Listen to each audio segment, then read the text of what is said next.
How often have you heard apologists argue that atheists actually believe in God deep in their hearts? I've asked myself this question many times. Do I deep down still harbour a lingering belief in God in spite of all logical evidence to the contrary? If so, my greatest fear would not be that there is a God and I fail to believe in him, but that there is a God and he's really the schizophrenic psychopath described in the Bible. Claiming that atheists believe in God is a tactic used to suggest that we are all simply denying, to quote William Lane Craig, the witness of our hearts. I would suggest that if any of us do still have a lingering belief, it's nothing to do with truth and everything to do with indoctrination. Mysticism is the natural consequence of brains that do not follow the scientific method, trying to make sense of the world. It is the default position for the human brain. It is said that our brains are problem-solving machines, but for the vast majority of mankind, they are machines that only see tiny fractions of the information needed to arrive at accurate conclusions. If I show you a single piece of a jigsaw puzzle, then demand that you describe the full picture to me, you would have no chance. For most of history, this has been mankind's relationship to the universe we inhabit. Only for the past 100 years or so have we started to discover and assemble more pieces of the puzzle, and it will probably turn out to be a massive 5,000-piece puzzle, with some of the pieces forever missing or lost in Belgium. The humble solution to this position is to say, we don't know what the big picture is, but we're willing to take an educated guess. The mystical solution is to simply insert God and make up whatever picture feels the most reassuring. I was raised for the first 7 to 10 years of my life with an absolute, unshakable belief in God, in spite of the fact that he never even showed himself or answered my prayers. Then as I came to realise that fact, the voice of doubt crept in.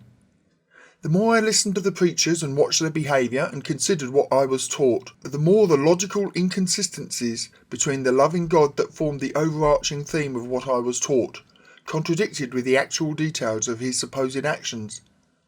But it wasn't until my 20s that I finally completely turned my back on the church, and not until the era of YouTube that I had access to enough well-reasoned discussions to fill out my own less sophisticated assessments. I didn't turn from God because I wanted to do evil without consequences. I mostly turned from him because there were no consequences to my prayers.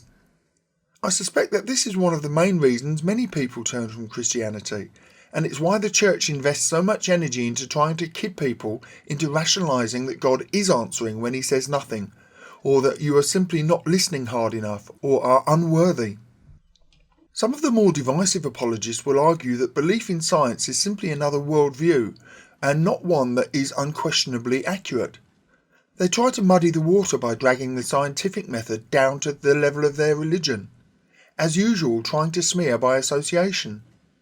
When will these stupid people realise that saying that we are just as bad as them does nothing to sell their position? Many atheists have pointed out that the scientific method is a methodology that enables us to make predictions, and even if incorrect, produces usable information, whereas religion enables us to predict nothing. Ultimately, if all existence is a fiction, we can only operate within the frame of reference we have within that fiction. Science says if I push a ball it will roll. Religion may say that I can pray for the ball to roll, but we have no certainty that it will obey that entreaty. So, to return to my original point, although our brains may be problem-solving machines, they are not necessarily accurate problem-solving machines. There's an old computer acronym, GIGA. It stands for garbage in, garbage out. If we do not provide accurate data, there's a good chance that the conclusions will not be accurate.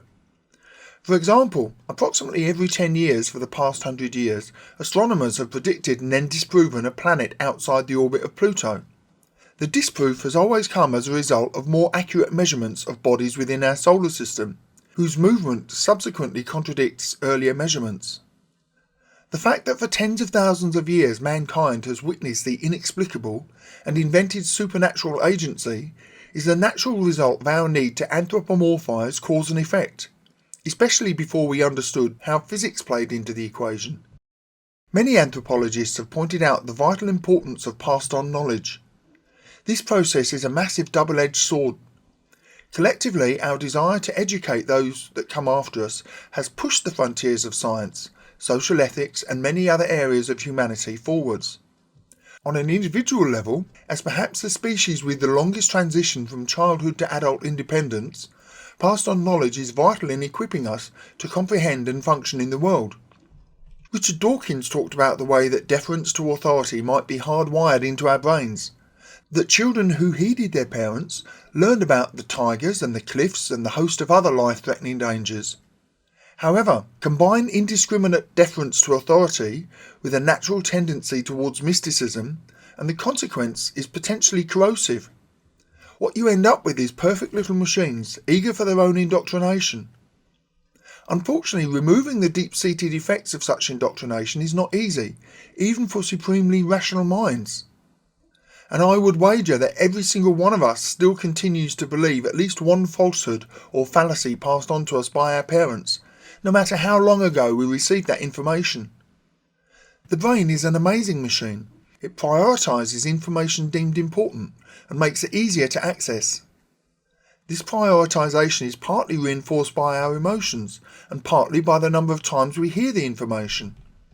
Thus, if during the course of your childhood you hear information about your very chances of survival, and that is repeated thousands of times, is it any wonder that the resulting beliefs are hard to shake off?